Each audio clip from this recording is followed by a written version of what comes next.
ta'ala waman ta'akhkhara fala isma alaih. Siapa yang segera meninggalkan Mina pada hari yang kedua, maka ia tidaklah berdosa. Dan siapa yang melambatkan meninggalkan Mina, maka ia juga tidaklah berdosa. Menurut Syekh Wahbah Az-Zuhaili dalam tafsir Al-Munir, menjelaskan bahawa menjadikan umrah hanya pada 2 hari 11 dan 12 sahaja tidaklah berdosa. Manakala sesiapa yang melanjutkan sehingga hari ke-13 Hijrah, yakni nafasani, adalah tidak berdosa. Maka yang paling afdal adalah kekal di Mina dan bermabit padanya selama 3 malam 3 malam untuk melontar. Ini yang sepatutnya. Mabit di Mina ini tradisi lama, tuan-tuan. Mabit di Mina ini antaranya adalah tujuannya untuk menyempurnakan lagi ibadat haji yang sudah sempurna. Kerana kita kemuncak ibadat haji adalah pada hari ke-10 selepas hari ke-9 yang dianggap sebagai Al-Hajju Arafah. Maka hari ke-10 apabila malam tersebut kita bermabit di Muzdalifah, pagi esoknya kita melontar di Jamrah, maka disitulah kerja haji yang besar. Kita juga bercukur, kita juga berkorban, kita juga pergi ke Makkahul Mukarramah untuk menunaikan tawaf dan bersekali dengan sa'i. Kemudian sempurnalah ibadat haji kita. Tapi walaupun begitu, sebagai pelengkap, kita bermabit di Mina 3 malam. Di sini dia ajar kepada kita untuk kita banyak zikrullah. Sebagaimana dia ajar kepada kita duduk di sana, kita banyak zikir kepada Allah, dan pada masa itu dalam tempoh bertenang, dan kita banyak melengkapkan ibadat-ibadat ketika mana kita berada di Mina. Keduanya, di Mina juga terkenal dengan untuk kita sembelih binatang di Mina. Masa tu korban. Tu hari-hari korban. Sehingga Mina salah satu maknanya ialah pancutan darah korban yang banyak. Bahkan Nabi SAW yang juga sembelih sebagaimana yang kami sebutkan, 63 ekor dengan tangannya yang mulia, 37 ekor ditambah oleh Sayyidina Ali. Jumlah sembelihan Nabi pada Hajjatul Wada adalah 100 ekor unta. Ini gambaran yang nak digambarkan seperti itu. Di samping untuk memberi kemudahan kepada mereka yang melaksanakan haji, boleh makan, boleh minum dan seumpamanya dengan sebebas-bebasnya ataupun rasa selesa. Ini antara yang dilakukan di Mina. Dan doanya adalah mustajab, kerana doa jemaah haji ketika berada di Mina ini juga sedang menunggu untuk melakukan lontaran demi lontaran pada setiap pagi ataupun selepas matahari gelincir. Maka sebenarnya ini adalah cara yang terbaik yang sepatutnya dipahami dan diambil. Cuma dalam Islam rukhsah diberi. Orang nak buat nafas awal, yakni 2 hari saja, 2 malam saja bermalam, tak apa. Tapi orang nak buat nafasan ni dengan 3 malam bermalam di Mina, itu lebih baik. Itu lebih baik. Kemudian dinyatakan 13 Zulhijjah tahun ke-10 Zulhijrah, Rasulullah SAW melakukan tawaf wada' dan bertolak pulang ke Madinah. Sekali ini Nabi tak duduk lama lah di Mekah. Selepas daripada itu, tanggal 13 Zulhijjah, Rasulullah SAW bertolak meninggalkan Mina. Ini hari tasyrik lah, hari akhir tasyrik. Dan singgah di cerung bukit Bani Kinanah dalam kawasan Abtah. Baginda salam menetap di situ menghabiskan saki baki hari tersebut dan malamnya. Nabi berehat lu situ di Abtah ni. Kerana Nabi tinggal di Mina, Nabi keluar daripada Mina dan Nabi berehat. Di situlah baginda menunaikan solat Zuhur, Asar, Maghrib dan Isyak. Di mana? Di Abtah. Kemudian baginda tidur sebentar. Setelah itu baginda salam menunggang kenderaan baginda pergi ke Kaabah, lalu melakukan tawaf wada'. Daripada Ibn Abbas radhiyallahu anhuma katanya, dahulunya orang ramai beredar mengikut haluan masing-masing untuk meninggalkan Mekah. Masa dulu selepas selesai ibadah haji pakat balik lah. Tapi Nabi tak. Nabi bagi tahu, Nabi kata dalam satu hadis, la yanfiranna ahadun hatta yakuna akhiru ahdihi bil bait. Janganlah sekali-kali seorang daripada kamu meninggalkan kota suci Mekah sehingga akhir keberadaannya adalah di Kaabah. Maksudnya dia mengakhiri berada di kota suci Mekah dengan cara tawaf. Tawaf tu namanya tawaful wada'. Dalam satu riwayat yang lain Rasulullah sallallahu alaihi wasallam bersabda, "Ij'alu akhir ahdikum bil bait." Jadikanlah kamu akhir pertemuan kamu atau perjanjian kamu di Mekah ni dekat dengan Kaabah. Kerana kita kunjung rumah Allah dan kita berakhir dengan rumah Allah juga. Di mana ini telah dibahaskan oleh ulama. Imam Nawawi menyatakan hadis ini mengandungi dalil bagi pendapat mewajibkan tawaf wada'. Tawaf wada' ni wajib. Dan apabila ditinggalkan maka hendaklah membayar dam seekor kambing. Inilah pendapat yang sahih menurut mazhab kami dan inilah pendapat majoriti ulama. Imam Nawawi juga berkata, ashab kami mengatakan siapa yang telah selesai daripada manasik yakni buat haji dan dia ingin bermukim di Mekah, maka tidak ada tawaf wada' baginya. Kalau kita tengok tahun 50-an, 40-an, 30-an, dulu orang Malaysia, orang tanah Melayu pergi Mekah, siapa sudah buat haji terus duduk Mekah. Itu ramai juga. Sampai sekarang ada saki-baki keturunan mereka. Jadi kalau dia duduk di Mekah macam tu, adakah dia kena tawaf wada'? Jawab dia tak. Sebab nak tawaf wada' orang nak keluar daripada Mekah. Perkara ini tidak ada khilaf padanya. Sama ada dia termasuk penduduknya hadiril Masjidil Haram atau bukan. Apa makna hadiril Masjidil Haram? Yang duduk kawasan yang memungkinkan dia selalu datang ke Mekah, ke Kaabah. Orang tanya apa itu Masjidil Haram? Ya, dalam Quran sebut Masjidil Haram. Masjidil Haram ni tafsiran ulama ada 3. Tafsiran yang pertama makna Masjidil Haram itu Kaabah tu sendiri. Tafsiran yang kedua makna Masjidil Haram adalah seluruh kawasan Masjidil Haram tu, penambahan bangunan hak baru tu saja. Pandangan yang ketiga makna Masjidil Haram adalah semua tanah haram yang telah ditetapkan daripada satu kawasan yang disebut oleh Nabi tentang pengharaman Mekah oleh Nabi Allah Ibrahim alaihissalam, dan Nabi mengharamkan tanah yang berada di kota Madinatul Munawwarah. Jadi hadiril Masjidil Haram tu tanah tu semua. Al-Imam Nawawi rahimahullahu taala mentarjihkan bahawa hadiril Masjidil Haram ataupun Masjidil Haram termasuk juga di luar daripada Kaabah dan juga Masjidil Haram di mana-mana pun selama mana dalam tanah haram Mekah. Kemudian katanya lagi, Imam Nawawi juga menyebut sesiapa yang telah tidak ada Imam Nawawi menyebut tidak ada berlari-lari anak dan juga ittiba' ketika tawaf wada' sebagaimana yang telah dinyatakan sebelum ni. Apa makna berlari-lari anak? Dalam tawaf, terutamanya tawaf kudum, maka kita ataupun tawaf umrah pertama, kita disunatkan untuk ramal. Apa makna ramal? Ramal ni berlari anak. Berlari anak ni 3 pusingan pertama. 3 pusingan pertama. Kenapa berlari anak?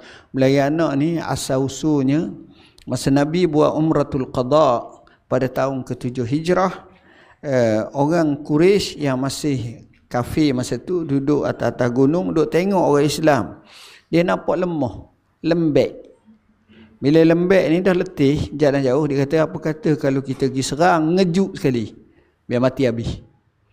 Tiba-tiba Allah wahyukan melalui malaikatnya kepada Rasulullah SAW supaya buka baju dia, kain dia sebelah kanan, tunjuk bahu.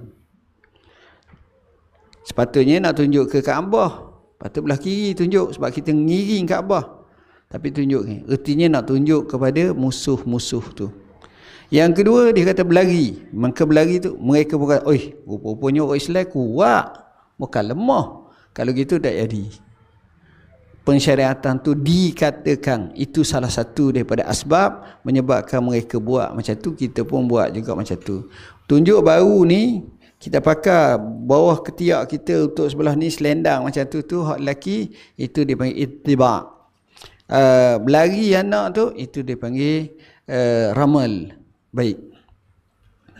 Kemudian dikatakan yang itu tak payah. Sama ada itu masuk penduduknya bukan. Tetapi dia ingin Imam Nawawi rahimahullah berkata tidak ada berlari-lari anak dan juga ittiba' ketika tawaf wada'. Sebagaimana yang telah dinyatakan sebelum ini.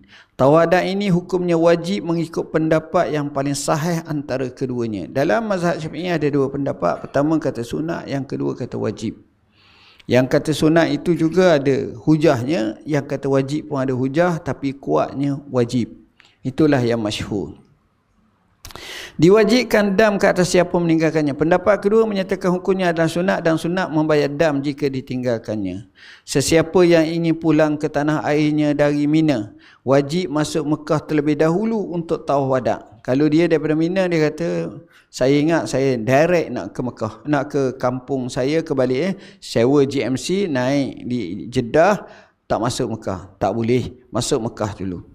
Tidak wajib tawaf wada' bagi wanita yang berada dalam keadaan haid dan nifas. Ini pengecualian. Dia tak perlu. Masa dia nak tawaf wada' tu, 2 hari sebelum nak tinggal Mekah, dia datang haid. Jadi dia adakah wajib untuk tawaf wada'? Dia tak wajib dah. Bagi dia tak payah tawaf wada'. Dia telah berdosa dan wajib untuk dia kembali bagi melakukan tawaf wada' selagi mana dia belum sampai had jarak untuk qasar salat dari Mekah. Okay. Jadi orang macam ni, umpamanya dia nak balik daripada Mekah, dia pun keluarlah Mekah. Tiba-tiba sampai kat Tanaim baru. Orang tanya, mu tawaf wada' tak? Tak lagi, kata. Keluar dah. Kemudian dia tahu gitu, jom kita patah balik, kita tawaf wada'. Selama mana belum sampai 2 marhalah. Tanaim tu dekat dah 5 ataupun 10 km ke bawah. Dekat sangat. Dia antara perbatasan tanah halal yang paling dekat dalam Mekah ni. Hak tanah halal dekat situlah yang dinamakan Tanaim. Sesiapa yang wajib ke atasnya untuk melakukan tawaf wada' dan dia keluar dari Mekah tanpa melakukan tawaf wada', dia telah berdosa dan wajib kembali melakukan tawaf wada' selagi mana belum sampai had jarak untuk qasar salat dari Mekah. Apabila melebihi had tersebut telah dicapai, maka tak wajib dia kembali ke Mekah, tetapi wajib baginya untuk membayar dam. Dia wajib bayar dam. Manakala sesiapa yang kembali ke Mekah untuk melakukan tawaf wada' sebelum jarak qasar itu dicapai, maka gugurlah kewajipan dam ke atasnya. Kalau dia kembali macam tadilah. Jika tidak kembali selepas jarak qasar telah capai, maka kewajipan membayar dam tidak gugur kepadanya. Manakala bagi perempuan nifas dan haid yang telah suci sebelum meninggalkan kota Mekah, maka wajib dia untuk melakukan tawaf wada' kerana keuzurannya telah habis. Izan tafatil illah intafal hukum. Hukum tawaf wada' itu gugur ke atasnya kerana illahnya ataupun sebabnya kerana dia uzur syar'i haid, tapi tiba-tiba suci, maka wajib tawaf wada'. Maka dia tidak perlu untuk jika dia suci selepas meninggalkan Mekah dalam perjalanan, itu tak payahlah, tak perlu. Ini berdasarkan dalam kitab Al-Idah fi Manasikil Haji wal Umrah. Setelah selesai semua ibadah dan manasik haji, baginda sallallahu alaihi wasallam dan rombongannya bertolak balik ke kota suci Madinatul Munawwarah. Itu cara Nabi sallam. Jadi bila Nabi balik tu sampai bolehlah berehat sekejap, 13 hari bulan Nabi balik. Biasanya dia akan sampai dalam 8 hari ke 10 hari. Kalau Jumaat rombongan besar berarti lama 10 hari. Bermakna kalaulah 16 balik, 13 balik, 23, 24 tu sampailah. Baik. Muharram tahun ke-11 Hijrah. Lepas tu dia berehatlah sekejap. Berehat ni masing-masing dah letih berjalan banyak lama. Buat haji ni letih kok kadang-kadang. Kedatangan rombongan An-Nakha' daripada Yaman ke Madinah bagi menemui Rasulullah SAW. Rombongan daripada Yaman datang. Nakha'i. Mereka merupakan rombongan yang terakhir menemui Rasulullah SAW. Inilah rombongan terakhir datang. Mereka seramai 200 orang lelaki. Mereka singgah di rumah Ramlah binti Al-Haris, kemudian pergi menemui Rasulullah SAW, menyatakan keislaman mereka. Selain itu, mereka juga telah berbai'ah dengan Muaz bin Jabal di Yaman. Mereka ni kat Yaman tu, kita tahu Nabi hantar pendakwah ataupun qadi juga di negeri Yaman. Nabi pecahkan kepada 5 bahagian. Antaranya dikuasai oleh dihantar kepada dipimpin oleh Muaz bin Jabal. Antaranya Abu Musa Al-Ash'ari, dan ada lagi tempat-tempat lain yang dihantar. Persiapan itu berlaku di kampung. Kemudian seterusnya, Safar tahun ke-11 Hijrah, Rasulullah SAW mempersiapkan tentera yang besar untuk menaklukkan Rom. Baginda melantik Usamah bin Zaid bin Harisah sebagai ketua pasukan. Persiapan itu berlaku di kampung Abna, iaitu kampung di Mu'tah yang terletak di Syam ke arah Balqa. Usamah bin Zaid merupakan kesayangan Rasulullah SAW. Beliau merupakan putera kepada yang juga menjadi kesayangan Rasulullah SAW dan anak angkat baginda Salam, iaitu Zaid bin Harisah. Usamah lahir di Mekah 7 tahun sebelum hijrah. Ibunya adalah Ummu Aiman radhiyallahu anha, yang merupakan salah seorang wanita yang menyusukan Nabi SAW. Ibnu Katsir menyebut, baik, Nabi ni tuan-tuan, dia hantar pasukan tentera yang hebat-hebat lah, yang dia siqah, dia percaya. Dia pernah hantar Zaid bin Harisah dalam perang Mu'tah, dan takdir Allah, Zaid bin Harisah meninggal dunia mati. Zaid bin Harisah meninggal dunia mati, syahid, dan kuburnya, makamnya terletak di Mu'tah. Di Mu'tah ni hebatnya 3 panglima tu yang perang tu, 3 ada kubur. Dan kubur tu dalam masjid sekarang ni, sebahagian daripada masjid belakang khas, dijadikan masjid besar. Tapi yang paling besar sekali, Masjid Ja'far bin Abi Talib. Ini Ja'far, sepupu Nabi SAW.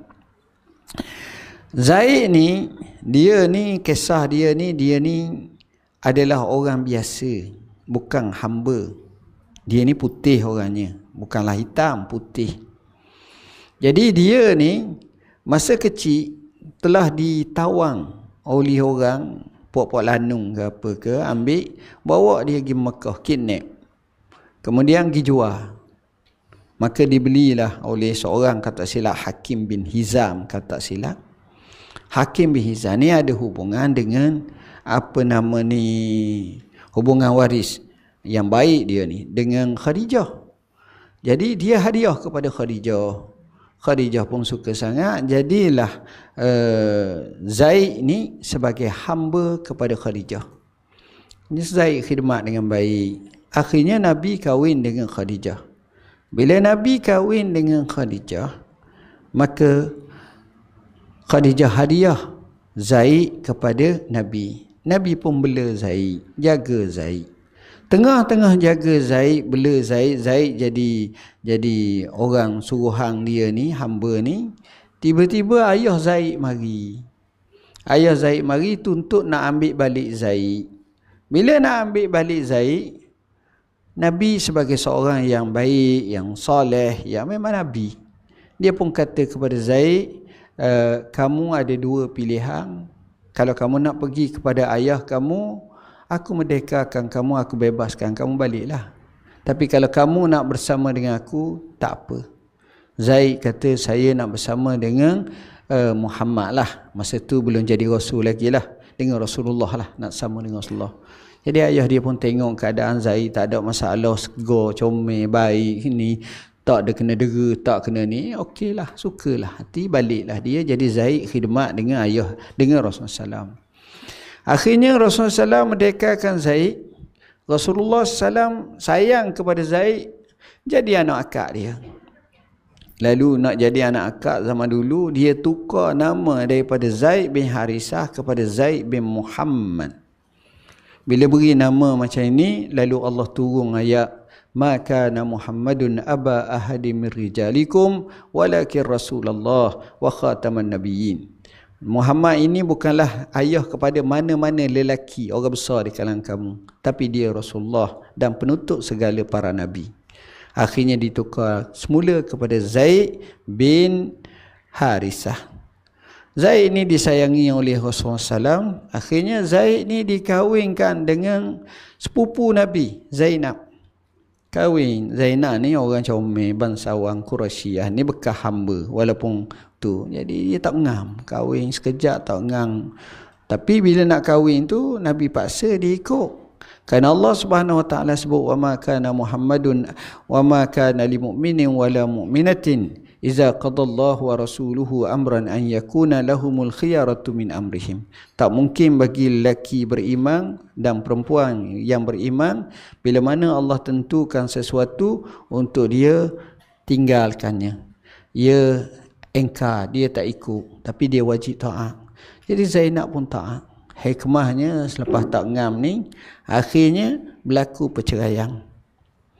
Bila berlaku perceraian ni, maka Zaid pun terpaksa bercerai lah.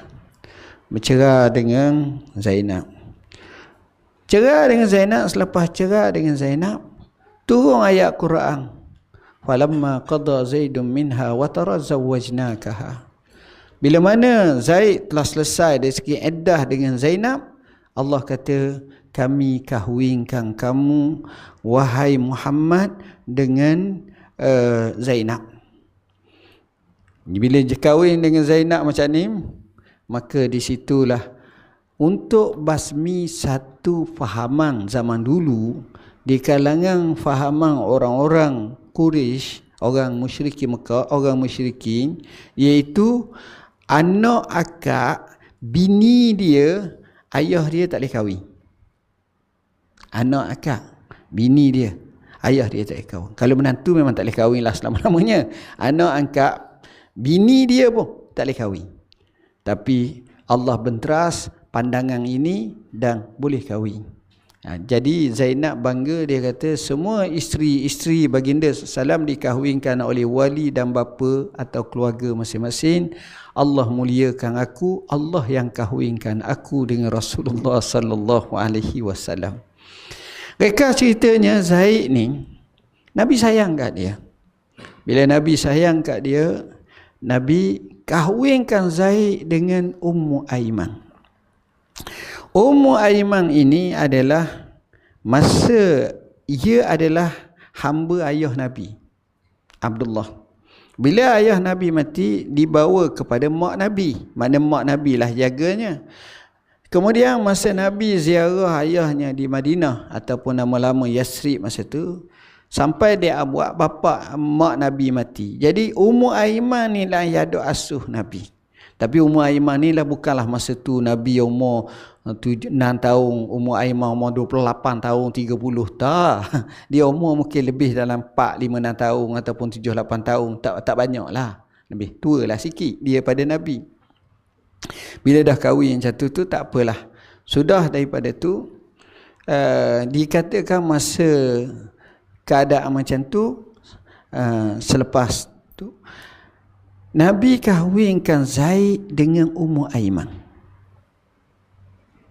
Bila kahwin dengan Ummu Aiman ni, jadi Nabi sayang ke Ummu Aiman, Nabi sayang kepada Zaid. Ummu Aiman ni sayang sungguh dengan Nabi, dia special. Dia dengan Nabi sebab dia kenal Nabi daripada kecil. Orang lain kenal masa tua dah. Dia kenal, dia baik sungguh dengan Nabi dan dia sayang. Dia wafat selepas Rasulullah SAW wafat dan dia dianggap sebagai antara perempuan ahli syurga lah. Kita sebut dalam buku ni tentang orang yang dituding jari oleh Rasulullah SAW sebagai ahli syurga. Salah seorangnya kata silap Ummu Aiman. Bila kahwin, dapatlah anak. Anak tu diberi nama Usamah. Yang jadi masalahnya, Usamah ni gelap, Zaid ni putih. Jadi bila Usamah Zaid bawa Usamah, orang percaya anak kedua ni gelap, putih. Nak cakap jadi ada sanksi. Perkara sanksi tu sampai telinga Nabi. Nabi tak seronok sangat dengan macam tu. Nabi tak seronok sungguh main tuduh-tuduh ni apa benda ni tahmah ni. Satu hari kedua-dua ni tidur. Zaid dengan Usamah ni tidur dalam masjid Nabi. Bila tidur, gebor pendek, kain selimut pendek. Kedua-dua ni takut lalak masuk ke ataupun benda dalam mulut ni, tutup kepala. Dua kaki ni terjolor, kaki tua, kaki muda, kaki bapak, kaki anak. Dua pasang lah, sepasang bapak, sepasang anak. Dia nampak kaki lah. Zaman dulu kalau pakai jubah dia tak pakai kita. Dia bawah pada bukul adik, bawah pada lutut sikit je. Jadi bila seorang jenis macam kalau kita gak ibarat pawang ke, tabib ke, yang orang panggil tukang berubat orang, tukang kenal orang, kenal ni, dia lalu. Al-Mudliji, dia lalu. Bila dia lalu kat dua kaki ni, dia tengok kaki tua dengan kaki muda. Kaki besar sepasang, kaki kecil sepasang. Dia tengok je lama. Bila dia tengok lama, dia kata, kaki kecil ni anak kepada kaki besar ni. Walaupun warna gelap dengan cerah. Berita tu sampai kat Nabi. Nabi suka sangat. Sebab itu dalam Islam, qiyafah termasuk dalam qarinah. Qiyafah ni ilmu-ilmu macam ni lah. Dia termasuk dalam qarinah. Dia tarah qarinah ni pembantu kepada saksi. Saksi itu bayinah, bukti. Yang kedua ni qarinah, qara'in dia panggil. Ada yang mendekatkan. Sama macam DNA lah. Sekarang DNA dan seumpamanya macam-macam lagi. Kemudian selesailah masalah tu. Nabi ni sayang kepada Usamah. Selalu Nabi bersama dengan Usamah. Sebab itu Sayyidina Umar ibn Al-Khattab, bila dia bagi kepada Hasan dua, contohnya orang lain anak dia pun satu, orang ni dua, Hasan dua, Husin dua, Usamah pun dua. Dia sayang kat Usamah. Sebab apa aku sayang kat Usamah? Sebab Nabi sayang kat Usamah. Dan Usamah ni yang jadi kesayangan Nabi SAW ni, dia telah dilantik oleh Nabi. Usianya ada kata 16 tahun, 17 tahun, 8. Ni kita kata panglima termuda di muka bumi lah. Siapa sekarang mana ada panglima tentera macam tu, pegang batalion ni. Tapi Nabi latih Usamah. Ibnu Katsir menyebut keberangkatan Usamah bin Zaid telah dipersiapkan oleh Rasulullah untuk pergi ke Tukhum di Al-Balqa di bumi Syam. Balqa. Di mana Zaid bin Harisah, Ja'far bin Abi Talib dan Ibn Rawaha gugur sebagai syahid di sana. Hak tepatnya dekat dengan Mu'tah. Di antara, maka pasukan ini pun berangkatnya sampai di Juruh. Mereka pun mendirikan khemah. Juruh ni tak jauh lagi daripada Mekah, daripada Madinah, dekat sangat. Di antara pasukan Usamah ni terdapatnya Umar bin Al-Khattab. Ada yang berkata Abu Bakar, juga Abu Bakar. Tetapi Nabi SAW menariknya kembali untuk menjadikannya sebagai imam salat. Nabi atas semua pasukan sahabat-sahabat terbaik mereka. Masa tu Nabi uzu yang amat sangat. Tapi Nabi hantar. Tiba-tiba masa hantar tu asalnya Abu Bakar masuk. Nabi kata, Abu Bakar kau jadi imam lah. Biar Umar saja pergilah. Mereka pun pergi. Tapi ketua siapa? Usamah. Umurnya dalam 16 tahun, 17 tahun, muda. Orang yang muda sangat, Usamah ni. Kemudian katanya, ada yang berkata, pasukan ini tetap berada di sana ketika mereka mendengar sakit Nabi Sallam semakin parah. Mereka ni jadi orang panggil sangsi, nak pergi ketuk sebab penyakit jadi parah ni. Kemudian Nabi SAW kemudian wafat. Lalu hal ini menjadi sangat genting. Keadaan menjadi semakin bahaya. Kemunafikan di Madinah menguat kembali. Orang munafik ni ambil kesempatan. Muhammad tak ada dah. Habis dah. Tunjuk belang lah masing-masing. Para kabilah yang tinggal di sekitar Madinah mula murtad. Sebab bila wafatnya Nabi, murtad berlaku kerana 3 sebab. Pertama, tak nak bayar zakat. Kedua, kerana munculnya nabi-nabi palsu. Ketiga, menganggap syariat Islam sudah habis. Rasulullah wafat habis sekaligus lalu. Jadi nak kembali pada ni. 3 tempat sahaja selamat. Iaitu Madinah, Mekah, Taif. Yang lain enggak huru-hara habis. Baik. Keadaan macam itu, dalam keadaan seperti itulah keadaan menjadi semakin kemungkinan berwasa ni. Sebahagian yang lain menolak untuk membayar zakat, solat jemaah dan tidak lagi didirikan selain daripada Mekah dan Madinah. Ketika hal-hal ini berlaku, para sahabat mengusulkan pada Abu Bakar agar tidak meneruskan pengutusan pasukan Usamah kerana pasukan itu diperlukan untuk perkara yang lebih penting. Di samping pasukan tersebut dipersiapkan dalam keadaan yang masih normal. Antara yang mengusulkan hal itu kepada Abu Bakar ialah Umar ibn Al-Khattab. Namun Abu Bakar menolak semua usul tersebut. Dia berkata, demi Allah aku tak akan membuka simpul yang telah diikat kuat oleh Rasulullah SAW. Seandainya burung menyambar kita dan binatang buah menyerbu Madinah, seandainya anjing-anjing berlarian di kaki-kaki para ummul mukminin, aku tetap akan meneruskan pengutusan pasukan Usamah. Lalu Abu Bakar memerintah para penjaga untuk bersiap siaga di sekitar Madinah. Berangkatnya pasukan Usamah membawa maslahat yang besar. Dalam keadaan seperti itu, tidaklah pasukan ini melewati sebuah perkampungan orang Arab kecuali mereka ketakutan. Lalu pasukan itu tinggal selama 40 hari. Ada yang berkata 70 hari. Kemudian mereka pulang dalam keadaan selamat dan membawa harta rampasan perang. Selain itu, Abu Bakar kembali mengutuskannya bersama pasukan lain untuk memerangi orang-orang yang murtad dan orang-orang yang menolak membayar zakat. Ada ulama menyatakan hebatnya Abu Bakar ni lah, benda ni tuan-tuan, orang boleh tahu berdasarkan kiraan matematik, berdasarkan kiraan graf, berdasarkan kiraan data, berdasarkan kepada petunjuk ekonomi, petunjuk politik, berdasarkan kepada orang kata ramah. Kita akan kata macam tu, ini orang biasa. Tapi ada manusia yang Allah ilhamkan kepadanya, firasat padanya, jangkaan sangkaannya betul, ini tak ramah. Ini kita sebut dalam buku firasat. Begitu juga orang-orang macam ini ni, dia buat satu keputusan yang pelik tapi memberi kebahagiaan kepada ummah sejagat. Sebab itu wafatnya Nabi SAW ada 5 keputusan besar dilakukan oleh Abu Bakar Siddiq, di mana kelima-lima itu kita sendiri, kebanyakan orang Islam sendiri, sahabat sendiri tak tahu punca. Nah, kadang-kadang ikut perasaan, ikut ni. Tak, dia terus. Abu Bakar ni Allah ilham nampak. Sah. Orang lain tak nampak semua, menentang habis. Tak.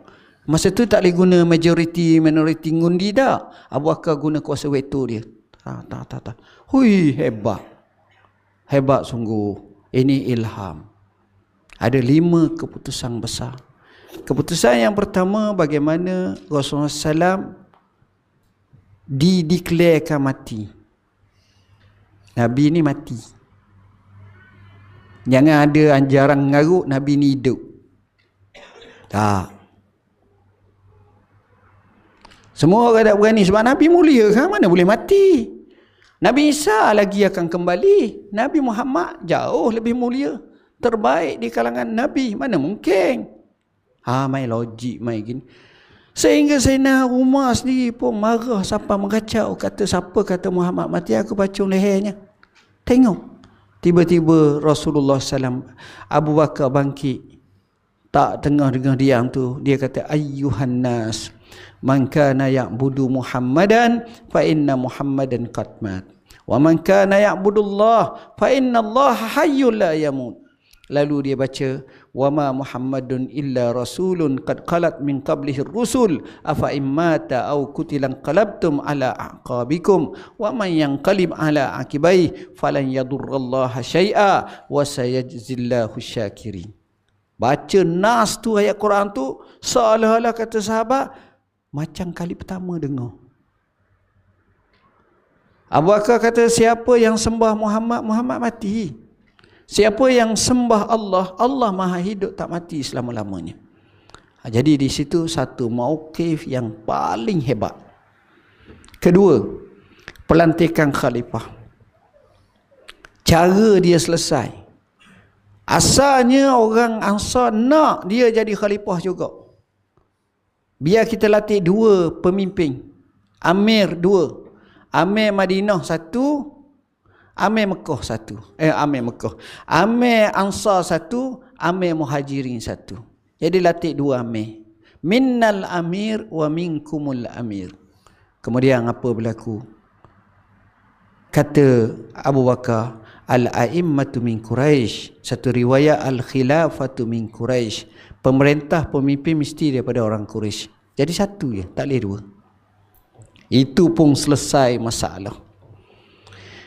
Yang ketiga, apa yang besar juga berlaku, akhirnya berlatihlah Abu Bakar, walaupun Abu Bakar suruh pilih antara Abu Ubaidah Al-Jarrah dengan Umar ibn Al-Khattab. Dua-dua pilih Abu Bakar. Yang ketiga, apa yang dibuat oleh Abu Bakar? Abu Bakar dia hantar tentera Usama. Sayyidina Umar bangkang, macam tadi sebut. Sayyidina Umar bangkang. Sahabat lain kata, kita tak stabil ni, apa kata? Dia kata, demi Allah, tali yang telah diikat, bendera yang telah dipasang oleh Rasulullah SAW, aku tak akan ungkai. Tengok, hikmah tu orang lain tak sapa. Dan apa yang berlaku? Kejayaan yang besar, harta ghanimah banyak, musuh dalam perjalanan tu, hak jenis nak murtad ni, patah balik Islam ni, gitu saja pun satu kemenangan yang besar. Yang ini kata Sayyidina Umar, laqad syarahallahu sadra Abi Bakrin. Allah telah melapangkan dada Abu Bakar, sedangkan orang lain tak tahu. Abu Bakar telah dilapangkan dadanya, orang lain tak nampak. Antara yang besar dibuat, dia juga telah ijtihad, declare perang kepada orang tak nak bayar zakat. Sayyidina Umar kata, ya Abu Bakr, mereka mengucap asyhadu an la ilaha illallah wa asyhadu anna Muhammadar Rasulullah. Mereka semayang, cuma tak bayar zakat je, tak mau. Dia pun beri ucapan, wallahi, sesiapa lau manauni iqalan wa fi riwayatin anaqan allazina addauhu ila Rasulillah sallallahu alaihi wasallam laqataltuhum. Demi Allah, kalau zaman Rasulullah dia bagi semua, tapi zaman aku dia kurangkan seutas tali ataupun seekor anak unta atau anak kambing kecil yang biasanya dia kurangi, sepatutnya dia kena lebih, aku akan perang dia. Inilah fatwa yang terberani, yang paling hebat, yang akhirnya Sayyidina Umar kata betul, Abu Bakar ni memang Allah bagi. Lain macam mengaku Allah Akbar. Hebat Abu Bakar. Dan poin terakhir, menyerang ataupun menentang puak-puak murtadin. Oh, ini hebat. Dia boleh kalahkan semua murtad. Sama ada ikut Nabi palsu, sama ada tak nak bayar zakat, sama ada kata syariat telah habis, sama ada sengaja kata telah, semua bantai. Tak sampai 2 tahun, setahun lebih sikit, kurang pada tu je, semua terkubur, kembali kepada Islam. Orang kita zaman sekarang isu murtad bertahun-tahun, berpuluh-puluh tahun tak selesai, tapi dia sekejap je selesai. Sehingga kata Maulana Abil Hasan Ali Al-Hasani Nadawi, Aba Bakrin wala riddata laha. Abu Bakar tiada kemurtadan baginya. Abu Bakar tak ada lagi kemurtadan. Hebatnya Abu Bakar ni tuan-tuan. Sebab itu bila kita kaji tentang Abu Bakar ni, memang dia ni luar biasa. Orang paling lebih atas muka bumi ni selepas Nabi bukan Tok Wali ni, Tok Wali ni, bukan Tok Guru ni, Tok Guru ni, bukan orang kafilah ni, bukan orang martabat ni dah. Orang yang paling lebih mengikut ahli sunnah wal jamaah adalah Abu Bakar. Ini kata-kata Abdullah ibn Umar di hadapan Rasulullah SAW, afdalu hazihil ummah ba'da nabiyyiha Abu Bakrin summa Umar. Orang yang paling lebih di kalangan umat ni selepas nabinya adalah Abu Bakar. Nabi ada dan Nabi tahu dan Nabi senyap. Maka iqrarun Nabi sallallahu alaihi wasallam tanda memang Abu Bakar tu lebih. Ini di antara apa yang dibuat oleh Abu Bakar As-Siddiq. Wallahu a'lam.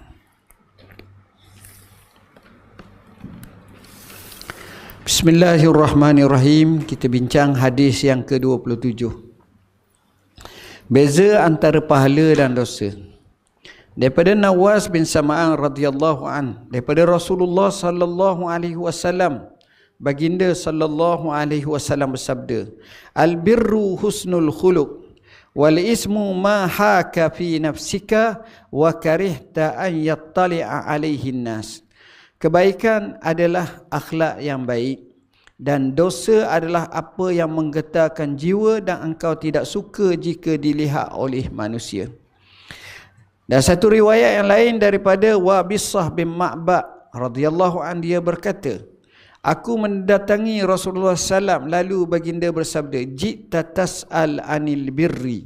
Nabi ni tuan-tuan, kadang-kadang Allah bagi kat dia, orang datang tu, bila orang datang tu, orang tu tak dah nak tanya, dia jawab dah. Tak buka mulut mu datang mu nak tanya tentang kebaikan.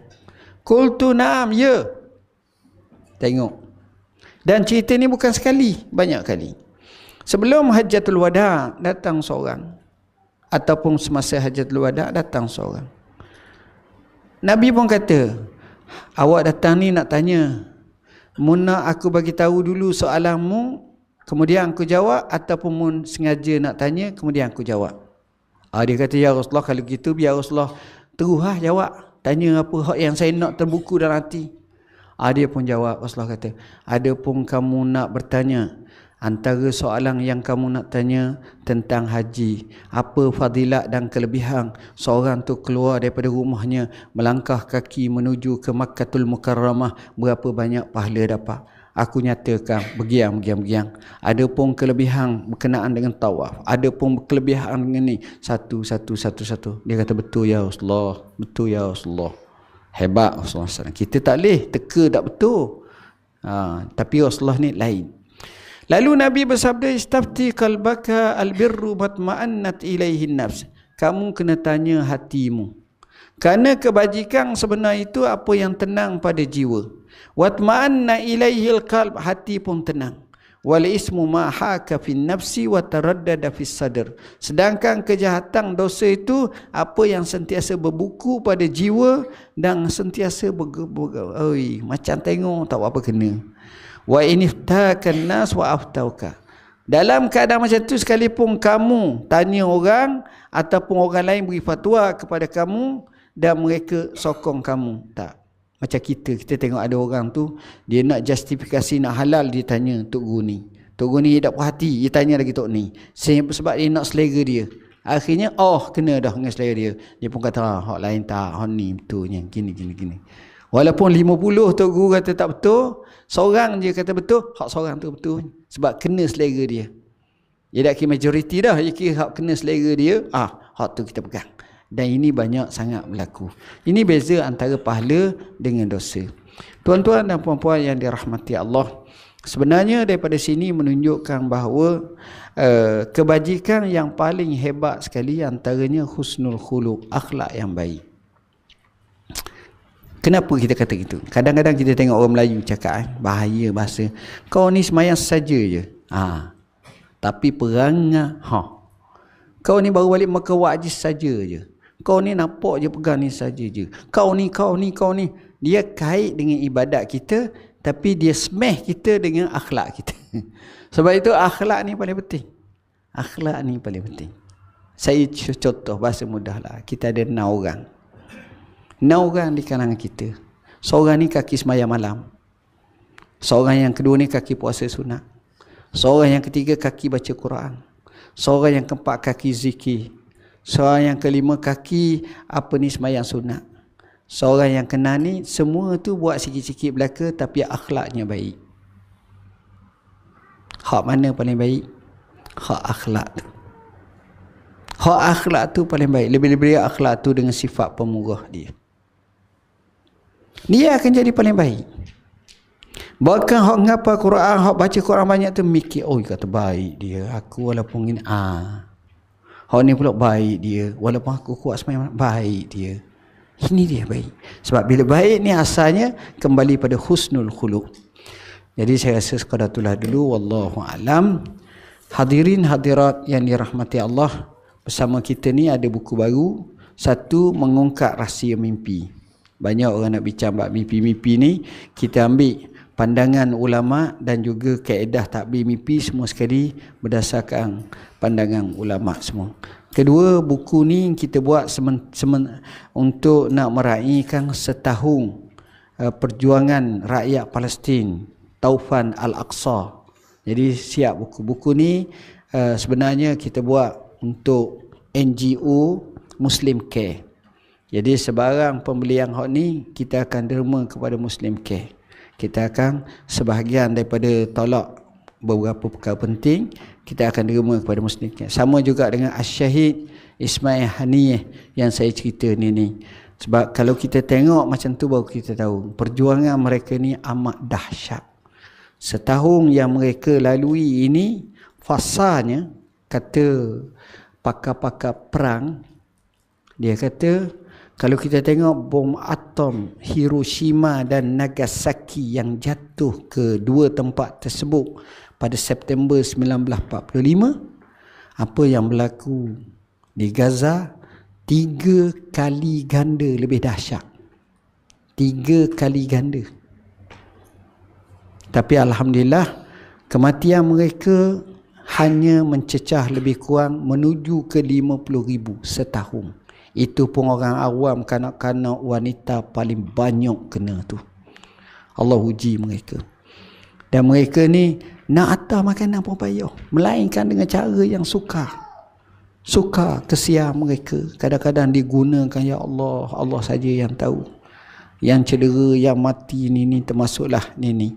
Ini semua mengajar kepada kita. Sebab itu kalau boleh kita doalah pada Allah semoga genap setahun. Dia 7 Oktober, minggu depan cukup 6 Oktober, 7 Oktober, cukup setahun dah. Cukup setahun dah apa yang berlaku ni. Mudah-mudahan Allah bagi sinar kepada mereka. Bismillahirrahmanirrahim. Allahumma faqihna fid din al-ta'win. Allahumma ja'alna minal ladzina yastami'una al-qawla fayattabi'una ahsana. Alhamdulillah. Saya juga nak ambil kesempatan nak ucap terima kasih kepada PME Pondok Moden Abakirah, anak-anak semua, dan Syekh Mudir, Al-Ustaz Al-Fadhi, Ustaz Zubair yang datang pada hari ini. Mudah-mudahan ia memberi manfaat kepada kita semua dan teruskan belajar bersungguh-sungguh. Semangat, jangan rasa bosan, jangan rasa lemah semangat belajar. Anda punya contoh ramai abang-abang yang terdahulu daripada anda di Pondok Moden yang berjaya dengan luar biasa. Jadi teruskan belajar sampai kepada tahap yang tertinggi.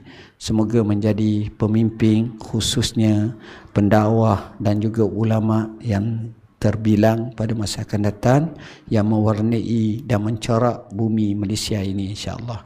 Sekian aku qauli hadza wa astaghfirullahal azim li wa lakum. Wassalamualaikum warahmatullahi wabarakatuh.